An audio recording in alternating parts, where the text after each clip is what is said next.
and we thank you all for our course facilitators, the course participants, ladies and gentlemen, Bulubinaka and Jorge, good morning to you all.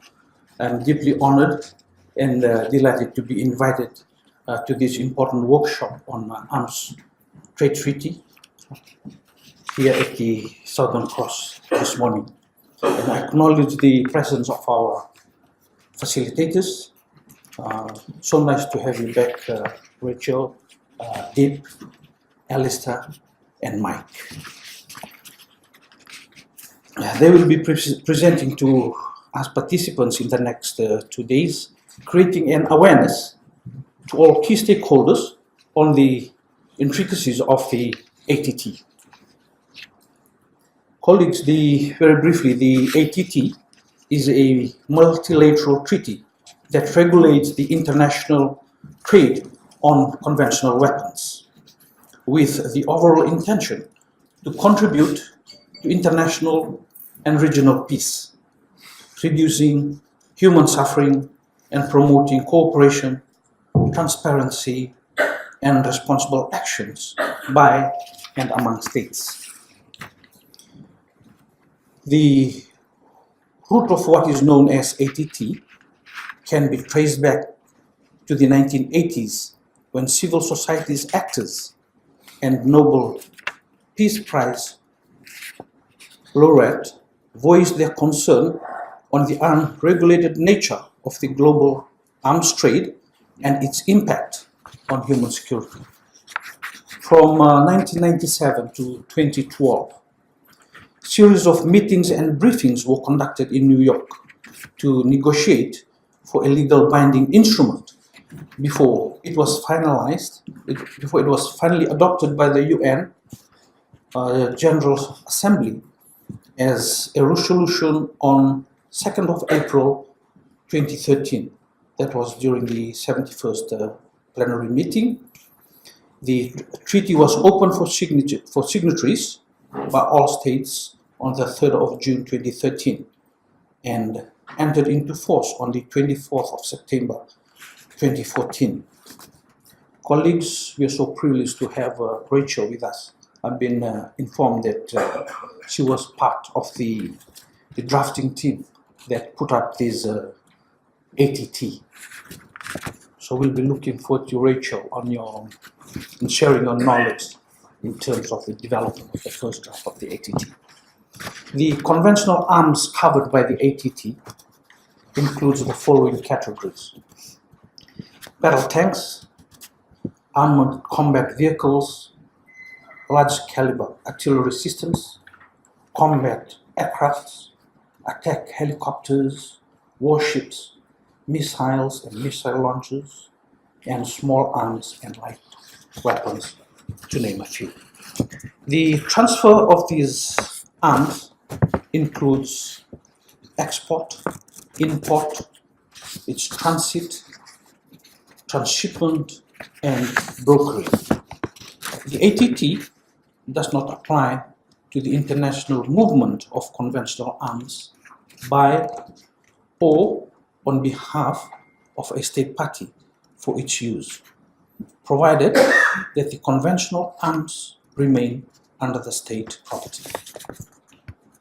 The ATT aims to reduce the accessibility of these conventional arms in the wrong hands, where these are used for destructive ends. We have seen and heard histories of cases of genocides, crimes against humanity, terrorist attacks, and organized crimes, and these are some of the incidences the progressive countries wish to eradicate through this treaty. We had also witnessed some incidents in Fiji with the use of firearms for bank robberies and other serious robberies, and the civil unrest in 2000. These incidences seriously impair poverty reduction and socio-economic developments. After the ATT had entered into force in 2014, 99 states had ratified, and a further 31 states had signed but not yet ratified.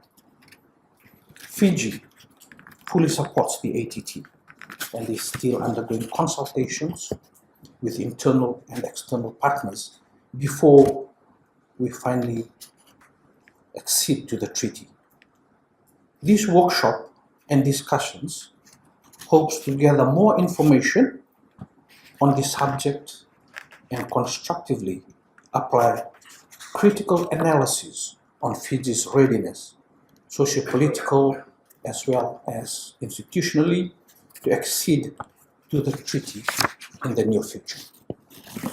In the absence of the above ratification, the Fiji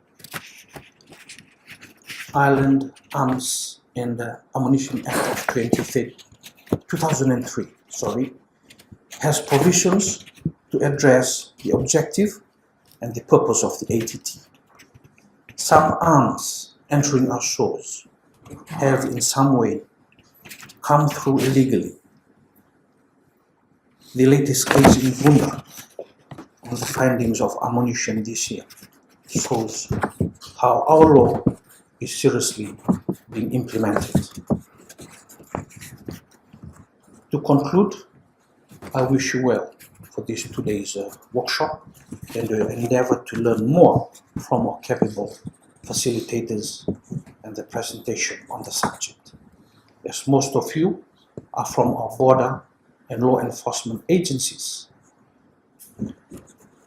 I appeal to you to take advantage of this rare opportunity and grasp valuable information from these 2 days. Let me again extend my gratitude for the UN SCA funding through the Pacific Small Arms Action Group, in short, PSAG. Rachel from the Stinson Center, Alistair from the CAVR, and Mike and Deep from PSAG. We thank you most sincerely again for your commitment in providing the much needed support, expert advice and guidance in terms of the arms trade, more so on funding this workshop. I wish you all and thank you for your attendance and your commitment for these next 2 days. And I now have the opportunity to declare this workshop open. Thank you. Before we start rolling out the discussions. My name is and I work for Fiji Revenue Customs. This workshop means a lot because our missions, we clear from the water direct.